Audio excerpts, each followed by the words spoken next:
qora va oq 72 soat himoya, iz, dog', ter, hid va teri bezovtaligiga qarshi. Nivea qora va oq. Nivea teri uchun. Hey yo, hammaga salom. Siz bilan oilaviy kanal Rizif Movies. Bugun biz yana bir ajoyib Dimension 404 Impulse nomli filmni qisqacha sharhlab beramiz. Kinoni boshlashdan oldin mehnatimizni qadrlab, videoga like bosing va kanalimizga obuna bo'ling.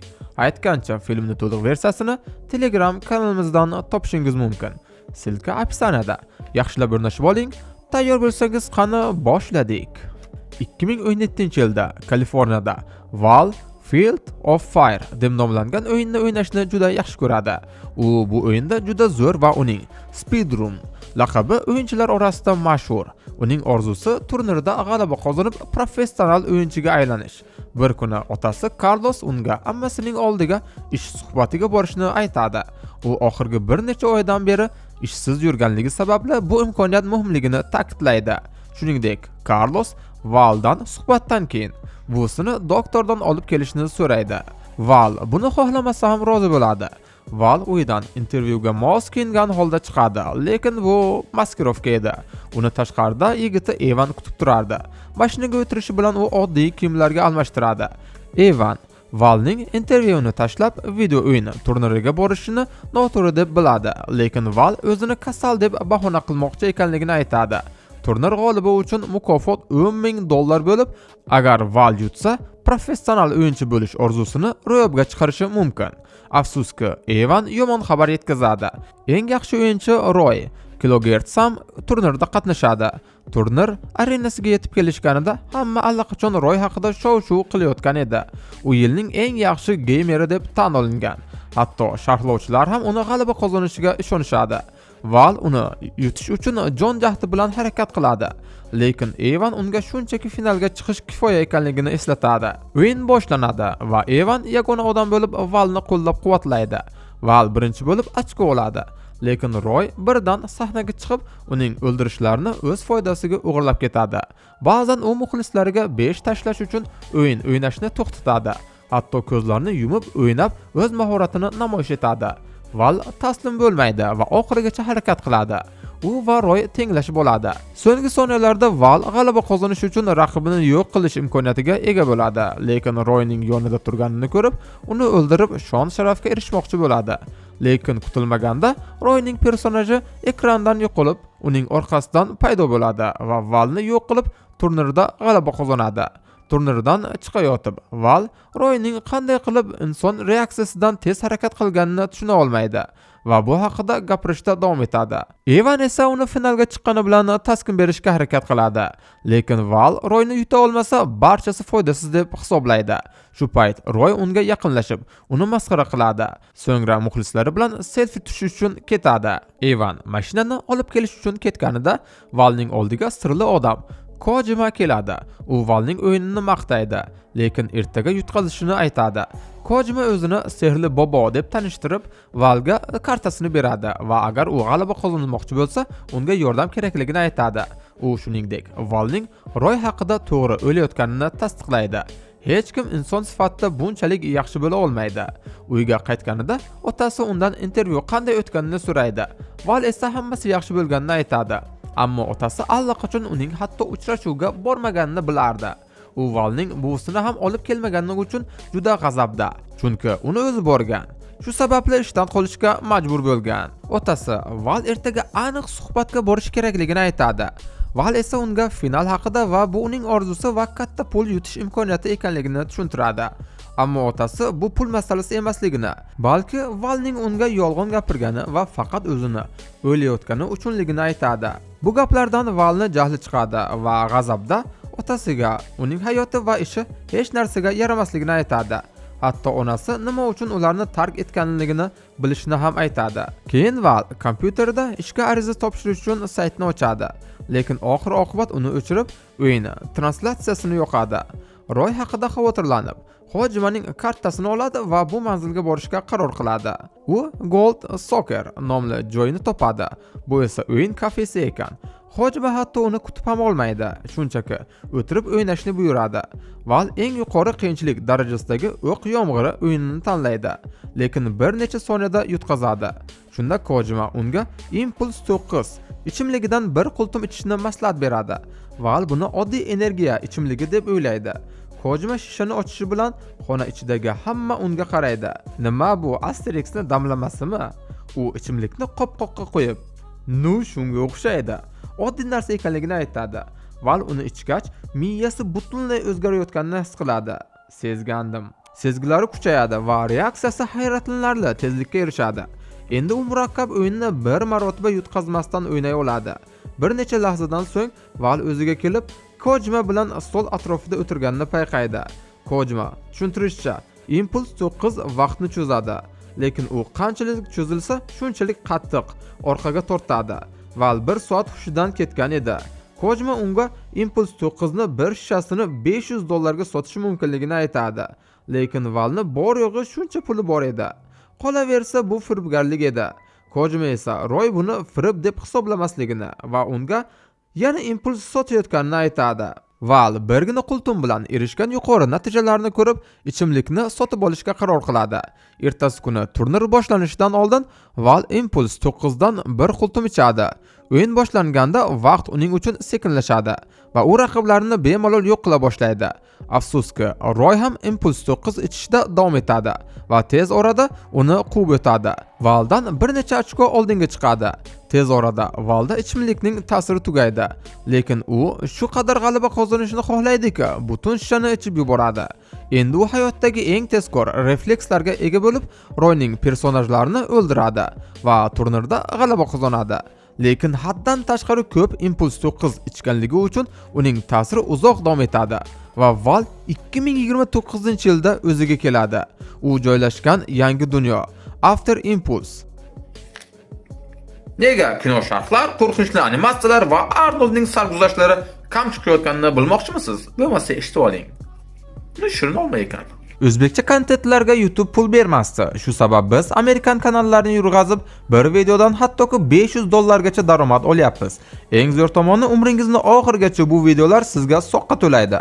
Mayda Amerikan kanallar sizga oyiga $300 dan $500 gacha daromad olib keladi, lekin 10 ta bo'lsa-chi, kalkulyatorga solib ko'ring. Buni siz ham qila olasiz. Nima kerak deysizmi? Oddiy telefon bo'lsa bas. Ingliz tilini esa bilish shart emas. Shunchaki bizning Telegram kanalimizga o'ting, tekin darslarni va YouTube'da kanal yurg'azib, soqqa bosishni o'rganing. Ya'ni Impulse'dan keyin deb ataladi. U bir eski uyda yashaydi va ona deb chaqirayotgan 3 ta bola borligini ko'rib, hayrat va qo'rquvdan qusib yuboradi. Eri Evan uning ahvolidan xavotirlanib oldiga keladi, lekin Val shoshilib ko'chaga chiqadi va bu joy post apokaliptik dunyo ekanligini tushunadi. Odamlar ko'chalarda yashaydi va kimyoviy hojatxonalardan foydalanishadi. Evan uni orqasidan quvib borib, gaz niqobini uzatadi va bolalarga dars vaqti ekanligini eslatadi. Evan va Val bolalarni maktabga olib borishadi. Yo'lda Evan unga kundalik ishlari haqida gapiradi. Ular navbat bilan chiqindilar orasidan foydali narsalarni topish yoki shahar darvozalarini qo'riqlash bilan shug'ullanishadi. Yo'lda bolalardan biri qurigan it najosini topib, uni qiziqarli tosh deb o'ylaydi va Valdan darsdan keyin qaytarib berishni so'raydi.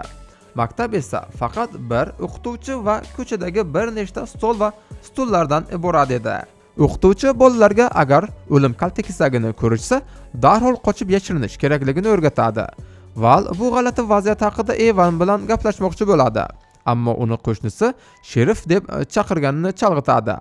Ayol tushuntirishicha, yana bir qo'shnisi kecha Impulse ta'siridan qutulib, so'nggi 8 yilni eslay olmay qolgan.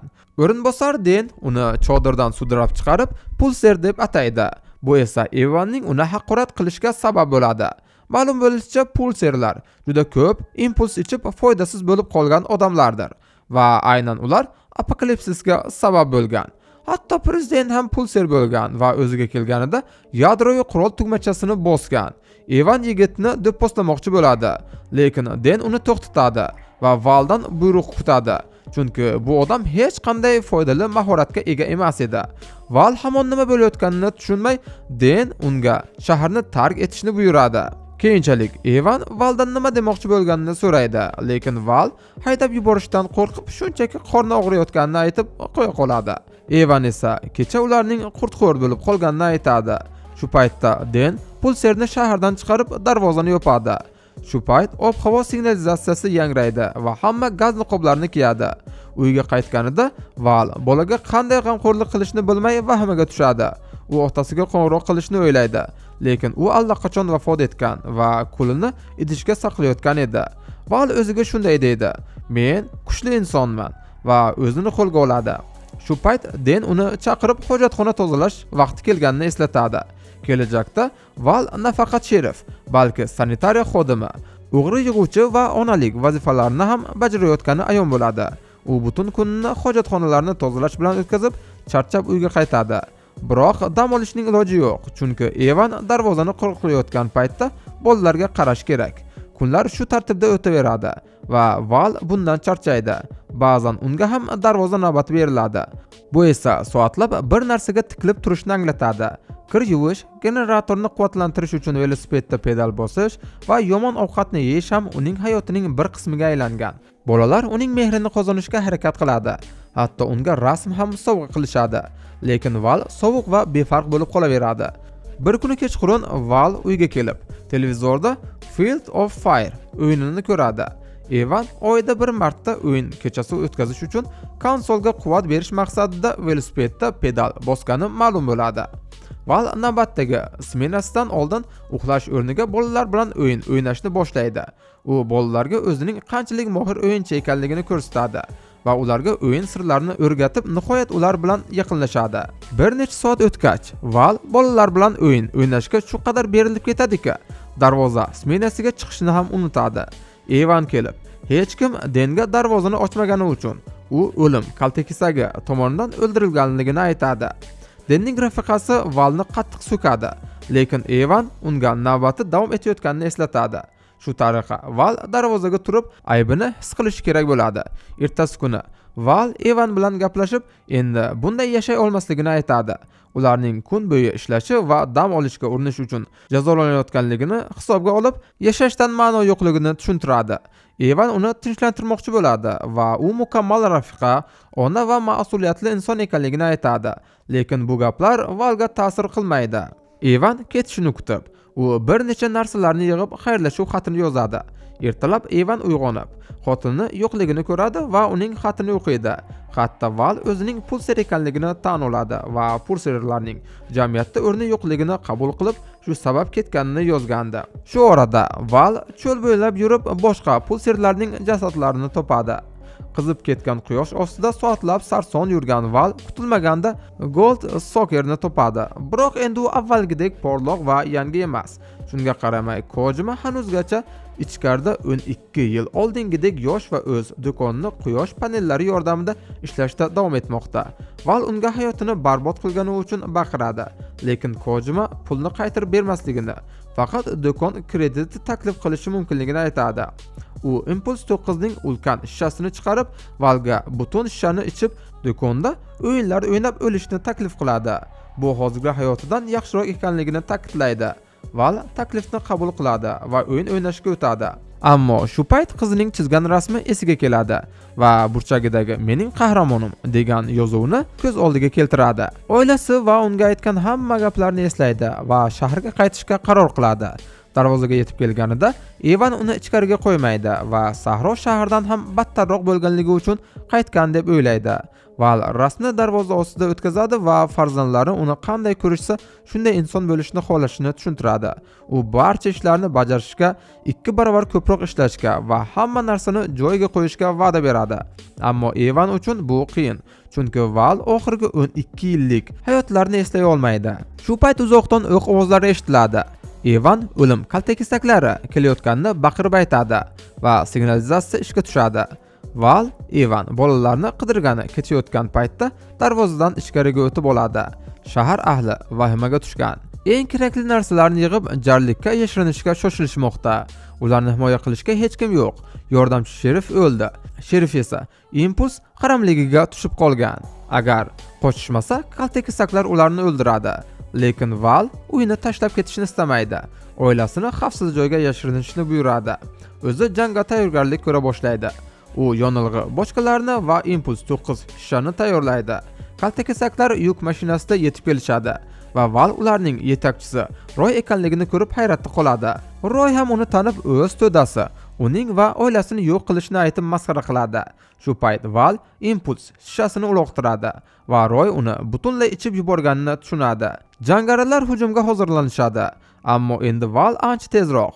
U yonilg'i bochkalarini o'qqa tutib ulkan portlash hosil qiladi. Havoda uchayotgan bir jangarini otib o'ldiradi. Boshqasi esa o'z granatasidan halok bo'ladi. Val ketma-ket bir nechta dushmanni otib tashlaydi, lekin tasodifiy o'q yelkasiga tegib uni yerga yiqitadi.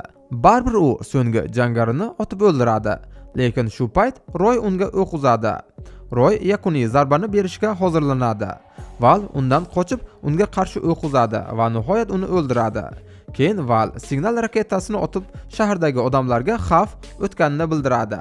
U qizining rasmini mahkam ushlagancha hayotdan ko'z yumadi va film shu joyda yakuniga yetadi. Achinarli yakun. Yana o'sha gap, kino yoqqan bo'lsa videoga like bosing, kanalimizga obuna bo'ling. Bundan-da qiziqarli kinolar sharhini o'tkazib yubormaslik uchun qo'ng'iroqchani faollashtiring. Aytgancha o'zingiz qanday kino ko'rishni xohlasangiz, kommentariyada yozib qoldiring, chiqarishga harakat qilamiz. Xayr, ko'rganda ko'rishguncha salomat bo'ling.